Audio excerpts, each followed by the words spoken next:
What is up, guys? I'm installing an ethanol content sensor in my N54. My 55 over here, I just recently installed a stage 2 low pressure fuel pump, so better have ethanol content sensor now. And I also have a MOTIV flex fuel kit, which is somewhere over there. But today's video, I'm just going to be installing the content sensor itself. So those of you who don't have the MOTIV kit can still have, can read the ethanol content and all that if you want to mix yourself. But I do have both, so I'm making two separate videos on installation for those. It's pretty seamless, and then once I do that, I can run 91 to E50, E60 without even changing tune. It does it by itself, which is, I think it's awesome. So my car is already at this point. Now, I didn't want to make a video tearing down the entire motor, as that's pretty common to do, and you can find those DIYs elsewhere that are also probably better than mine.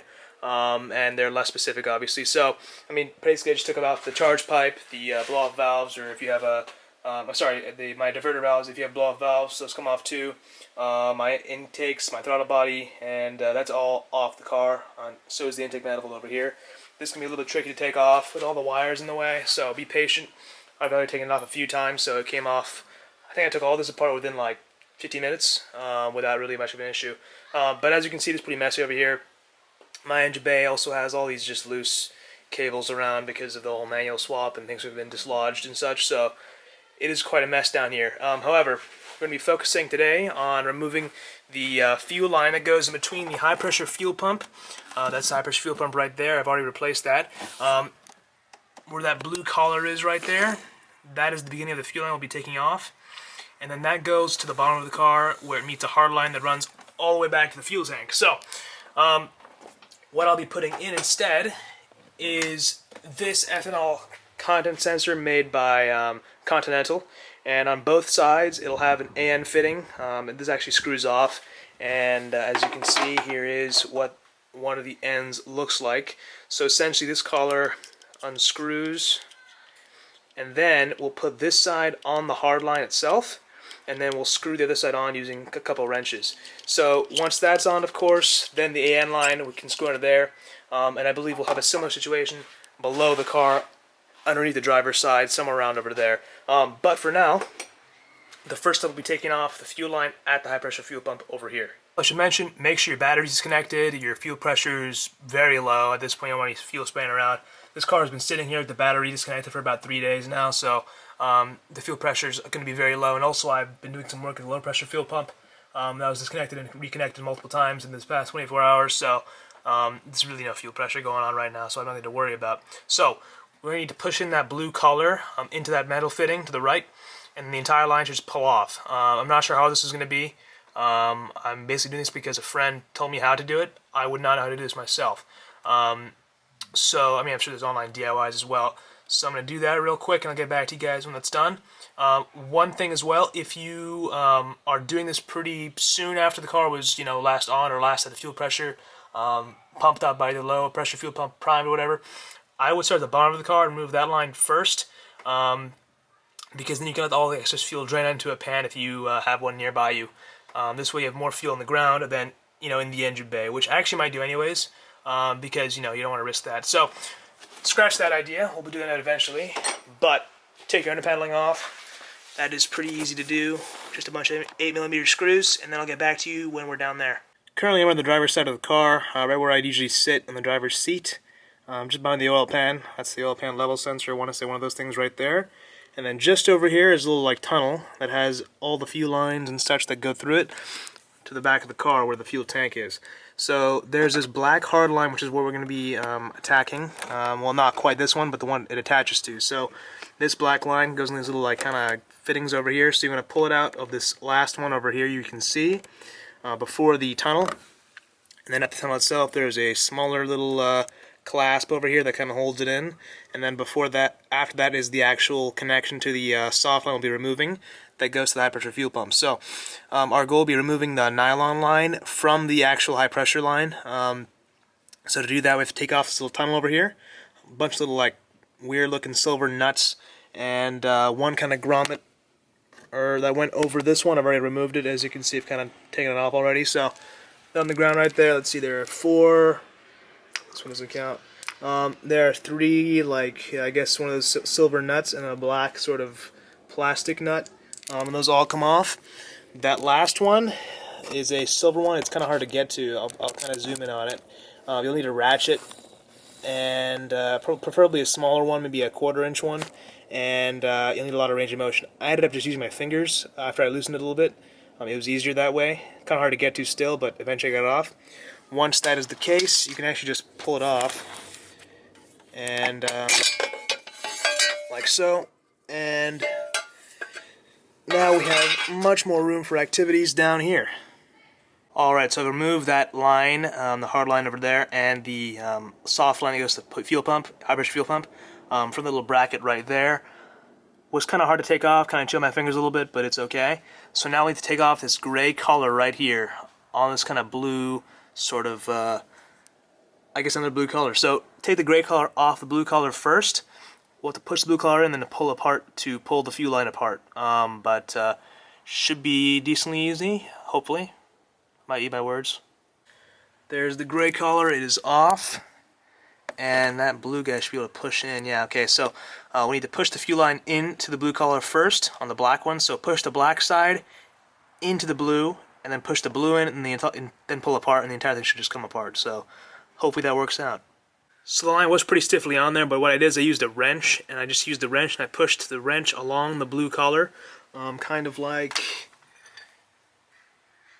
that. So put it over the line, press this in, and then to pull apart the line. So somehow that worked. I was almost going to call it quits and go to the store and get a fuel line removal tool, but this seemed to work just fine. And I recommend this for you guys as well. This car's been sitting, you know. I mean, this line has been here for the past 11 years, so didn't think it was going to be easy regardless. Alright, for up here, we're more or less doing the exact same thing. It's the same pretty much process. I'll be using the wrench as well. Hopefully that works here just as well as it did down there. A little bit cramped in terms of how much air we have to kind of do this, so that is the only downside. But yeah, there's my dog Axel. Hey buddy. Alright, so thankfully the wrench worked up top as well, so I got the entire line out now, and as you can see, here's a comparison between what we just took out and what we'll be putting in. So the new sensor always has the ethanol content sensor built into it, which we'll be plugging into our MOTIV box. So as a result, I'm going to have the line going this way, just so the line kind of conveniently faces, or the plug conveniently faces toward the top, to the DME box over there. But first of all, I have to get these AN fittings onto the ends of where the lines currently are. So let me do that now. Should be pretty easy. It's just a matter of unscrewing them from this guy over here. My dog is very talkative right now. We'll be unscrewing these, and then there are 2 pieces to each fitting, and I'll show you how to put those on in a minute. Alright, so I've got the AN fitting on this OEM hardline over here. It goes back to the tank. So basically you slide on the 2 parts individually. They go around one of the locking parts, so kind of like this little barb over here to the second one over here. So kind of surround that one, and then get a 60mm wrench for the front portion over here. There we go. And then also a 18mm wrench for this portion to lock it on there. You'll see what I mean when you do it yourself, but there's basically one sort of area you can put a wrench on, and that'll be how you connect it over there. So now we'll go to the top end and do the exact same thing up there. Alright, there you can see I've got the top one on now. So now all that there's left to do is put the actual line in, which is very easy to do. I believe it's just a, can't remember what size, but I'll let you know in a second. But just kind of route it through. There's one kind of cable tie, not really a cable tie, it's kind of a, I guess, a pass-through for the line. You'll kind of see it there. Yeah, that should be basically it. I'm going to do that now, and then let you guys know what size the wrenches are. So by using both 16 and 18mm wrenches, you can tighten up both those ends, and I've kind of routed to make it all neat and tidy down there. And at this point, I mean, you would have to go ahead and connect up whatever analyzer you'll be using. I'm using a MOTIV flex fuel, obviously. Like I said earlier, I'll be making a video on that as well, right now actually. Or you may be having a JB4 and may have a separate, module for that. I'm not quite sure what it is. I'm not familiar with the JB4 platform, although I may be getting one at some point in the future. I don't really have a need for one right now, but that's essentially it for this video. I still got a lot of work to do in terms of installing the MOTIV analyzer and, the DME wiring and all that. And then I got to finish putting my bumper back together, which recently made a video about how hit a mattress and kind of did some damage, but it's all fixed now. Yeah, so upcoming videos you guys will be seeing soon, if not they're already out, will be me repairing this bumper, which had a nasty crack at the bottom, which is no longer. and then also the MOTIV flex fuel unit. I did make a video on a low pressure fuel pump stage 2, although I did have some small issues with it, so I kind of took it out today. I was running it for the past 2 weeks, but I took it out today. I'd have a random fuel cutout, so I thought there may be some issues, so I kind of refined that a little bit. Maybe I'll talk about that a little bit at some point. However, at the moment it's in the car as of today, and yeah, we're going to keep moving on with what I'm doing right now with all this flex fuel stuff. Should be pretty cool. And hopefully all goes to plan. If not, there's always hiccups here and there, but we'll get through it. So thanks for watching, guys. Hope this helped you out, especially those of you just kind of installing a new ethanol content sensor. But yeah, that's it for this video. Peace out. Just before this video ends, I want to quickly mention that you have to tighten the lines actually where they meet the ethanol content sensor itself. I made a mistake of not touching those, and I installed the lines and only tightened the very ends of it. And unfortunately, one of the sides of the content sensor started to leak after a couple hundred miles, just from vibration and all that. They weren't apparently loose when I installed it. However, they're obviously loose enough where they kind of loosened up even more to the vibration. It was actually a fuel leak. I noticed when the car would be sitting. So I lost some fuel pressure on warm starts, kind of how I figured it out. And then I noticed a little puddle of fuel underneath my car on the driveway. So you definitely don't want that to happen to you. So learn from my mistake and definitely tighten up those little fittings at the end of the sensor. It's been 1,000 miles so far after I tightened them, and I've had no issues whatsoever. So keep that in mind. And peace out, guys. Have a safe install.